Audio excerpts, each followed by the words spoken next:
Hey guys, welcome back to Brad's Greenhouse.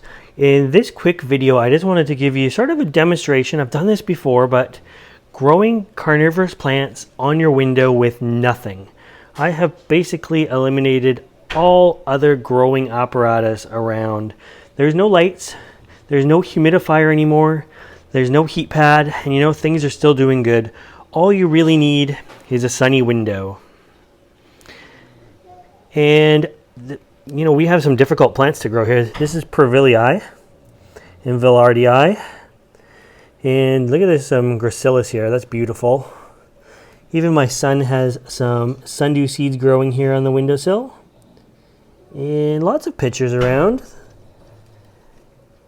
Red Nortiana. Mirabilis is doing good up here. I moved the bical that was here. I moved it back into the greenhouse. It just wasn't humid enough for it to be pitchering. But this is a Chinnis Toma. I actually just cut off a really nice pitcher. I sent it away to the local university for some study. But that pitcher was doing well. I keep them in trays. And I just sort of, the trays is more for the dripping out of the pots actually. But I can water and, you know, if it gets out of one pot, it seeps into the next and that sort of thing.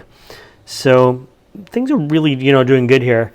It is basically winter now, man. It's the end of November. You can see how sunny it is out. And this time of year, there's less light, but it's nice and bright because the sun's lower in the sky, so it comes right in here. And then they grow here all year, and as the sun gets higher in the sky, it actually gets shaded by my eave up there. And then the sun doesn't directly shine in on them anymore. And so they miss the hot summer sun, but they get the nice winter sun. So throughout the seasons, this is just a tried and true. So they grow really well here. And again, I first started with extra humidity and extra heat and everything like that, but I have since stopped that. And they just basically grow as is. So who says you can't grow even some difficult to grow Nepenthes on your windowsill, as long as they're not highland plants. Now, I tried and failed with highland plants a few times. I lost a few delicate ones and won't be making that mistake anymore. Highland plants definitely need their nighttime drop-in temperature, but the lowland ones, like I've mentioned here, really don't.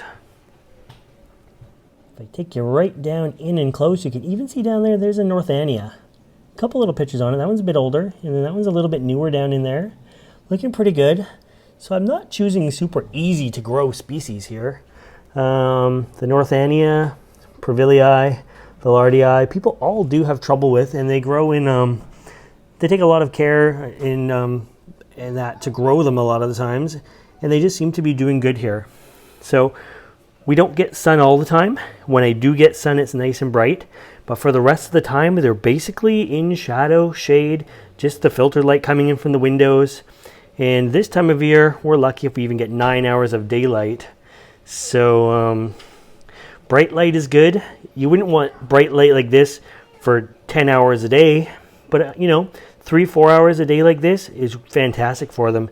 Get it while they can, because the dark days of winter are still ahead of us. But as for now, lots of pitchers. The temperatures in the house, just average temperatures, you know, 20 Celsius at night, maybe down to 18 Celsius. That would be 70 Fahrenheit, 68 Fahrenheit. And upwards, it's warm right here. I'm in the sun, and I can feel the heat coming in even in November. The plants, the leaf temperature is probably nice and warm.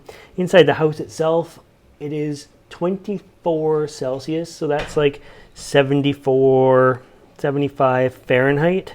Just good average temperatures. Not too hot, not too cold. But yeah, so there you go. You definitely can grow carnivorous plants in the house with no specialized equipment. I hope you liked this video, and if you want to see more videos like this, make sure you subscribe to my channel. And as always, thanks for watching. Bye guys.